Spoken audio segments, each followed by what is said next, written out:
हा video upload करण्याचा माध्यम कारण हाच आहे की अतिशहाणा त्याचा बैल रिकामा असतो. तर ही मुलगी आमच्या घराच्या बाजूला गेस्ट म्हणून आली होती 1 दिवसासाठी आणि तुम्हाला तर माहीतच आहे आमच्या घरी कुत्रा आहे. तर ही मुलगी आमच्या घरासमोर येऊन उभी झाली आणि कंटिन्युअसली कोणासोबत व्हिडिओ कॉलवर बोलत होती आणि आमच्या घरी कुत्रा आहे तर त्याला कोणीच आमच्या घरासमोरून गेला तरी त्याला आवडत.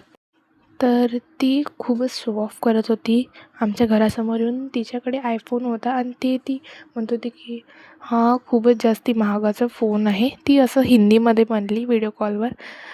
कोणासोबत बोलत होती. खूप वेळपर्यंत ती आमच्या घरासमोर होती आणि जसं तिला म्हणजे असं थोडीशी झलक पडली की मी तिचा व्हिडिओ रेकॉर्ड करत आहे, तिची फाटरली आणि आता ती घरात जाण्यासाठी विचार करत होती.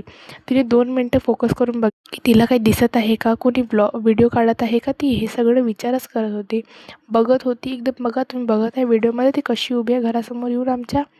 आणि बघा आता तिला थोडीशी भन्नास म्हणजे तिचं रिॲलिटीमध्ये येत होती की तिला वाटतं हां खरंच तिचं कोणतरी व्हिडिओ काढत आहे आणि आता तिची खूप जास्ती फाटली होती. ती 2 मिनटं उभी राहिली. आता तिला वाटलं की हो आता खरंच व्हिडिओ काढत आहे. मग ती हळूहळू चालत घरात चालली गेली आणि मग नंतर बाहेरच नाही आली. बघा हा स्टार्टिंग.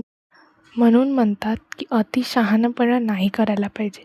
एवढं शहाणं बनलं म्हणून आज तिचा व्हिडिओ इंटरनेटवर आहे. तर हा व्हिडिओ बनवायचं मध्यम कारण हाच होता की बघा अति शहाणपणा तुम्हाला डुबवू शकते एक दिवशी. म्हणून अति शहाणपणा खतम करा.